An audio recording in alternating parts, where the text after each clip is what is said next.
18h-19h, l'idée qui vaut le détour. Et ce soir, nous parlons consommation, environnement et responsabilité, puisque les trois vont ensemble. C'est Alexandre Attan ce soir qui a lancé cette plateforme, ce site internet azuréen super responsable pour nous aiguiller comme ça au quotidien, de manière responsable à consommer, tout simplement vivre. Elle est partie, tu nous disais Alexandra tout à l'heure, cette idée d'une prise de conscience, en fait, tout simplement. C'est ça. En fait, je sortais d'une maladie grave et j'ai eu une prise de conscience. En fait, je me suis dit, mais où va le monde ? Qu'est-ce qu'on peut faire pour pouvoir améliorer les choses ?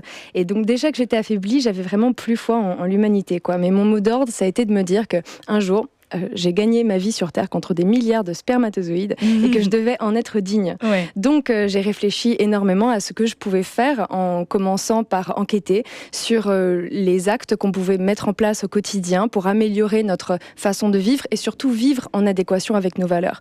Parce qu'on est beaucoup à respecter l'environnement, l'animal, l'humain, à vouloir avoir un mode de vie sain, mais c'est difficile à mettre en place au quotidien. J'avais envie d'aider les gens. Donc souvent on se dit c'est vrai que ce serait mieux si je mangeais un petit peu plus responsable, un peu bio, si je consommais peut-être un peu moins. Et finalement, on n'a pas forcément toutes les clés évidentes. C'est pour ça que tu rentres en jeu avec ton site super-responsable.org et tu nous guides comme ça à travers des articles, mais aussi des vidéos.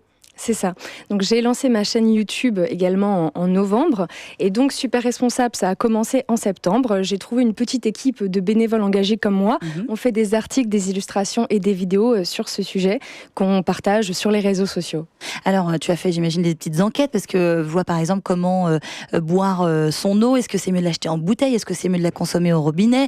Le bio, c'est bon ou pas ? On nous éclaire en fait. C'est un petit peu un magazine pour venir faire les bons choix finalement sur la consommation de manière responsable. C'est ça, parce qu'on n'a pas été formé, éduqué à respecter l'homme et l'environnement dans notre consommation et on n'a pas le temps ou forcément l'énergie de pouvoir le faire soi-même. Donc moi, en gros, je me décarcasse. C'est ça, derrière, tu fais le job pour nous. Voilà, essayer de trouver quelles sont les marques qui font le greenwashing et celles qui sont plus honorables. On rappelle le greenwashing ? Le greenwashing, c'est d'essayer de vendre un produit en le qualifiant d'éthique et d'éco-responsable alors qu'il n'en est pas en fait. Beaucoup de verre. La peinture verte, on va dire. Voilà, c'est ça. Alors, derrière des fois sur tes vidéos, même souvent, tu vas comme ça dans la rue, là par exemple sur la coulée verte à Nice, rencontrer et un petit peu faire des tests avec des Azuréens. Qu'est-ce qu'il en sort de ces petits tests ? Par exemple, je vois cosmétiques bio et vegan. Tu vas poser la question à des personnes, des passants dans la rue, savoir s'ils sont au courant. Qu'est-ce qu'ils disent les gens ? Est-ce qu'on est vraiment au courant ou est-ce qu'on est complètement paumé ? Est-ce que finalement entre le bio, le vegan, on a du mal à se retrouver ? Ça a été mon choix justement de me frotter un petit peu aux Niçois pour savoir ce qu'ils en pensent réellement de ça, parce que j'ai ma communauté, on est à peu près 3000 sur Facebook et tout ça, c'est sympathique, mais je parle déjà à des avertis. J'avais envie d'échanger avec des gens qui ne faisaient pas forcément partie de ma communauté, savoir où ils en étaient un petit peu. Quelles étaient leurs connaissances là-dessus. Donc par rapport on parle du véganisme, du bio, du zéro déchet, on aborde un peu tous ces sujets.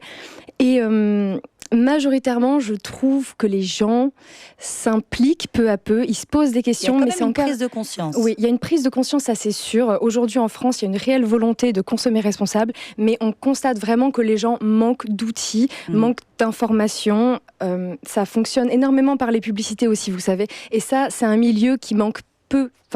Qui a peu de publicité justement parce que la majorité du budget des marques ou des associations vont dans leur projet en soi, pas dans la communication. Donc les gens sont un peu perdus. Alors c'est pour ça que Internet aujourd'hui c'est un bon outil parce qu'on peut communiquer, on peut comme ça transmettre des infos. C'est pour ça que tu as créé ce site super-responsable pour nous apprendre un petit peu à être de meilleurs consommateurs et puis respecter plus l'environnement mais aussi l'humain. Ça c'est important, c'est un de tes engagements. On va revenir dans quelques instants sur tes projets, parce qu'il y a des beaux projets à venir là concernant notamment Super Responsable. Et puis on va vous faire découvrir ce concept ce soir, cette plateforme qui vous aiguille sur la manière dont vous devez ou vous pouvez consommer à l'avenir. Ce soir, notre invitée, vous l'entendez, elle s'appelle Alexandre Attan et on la surnomme aussi Super Responsable. Ça vaut le détour, Janelle Bernard.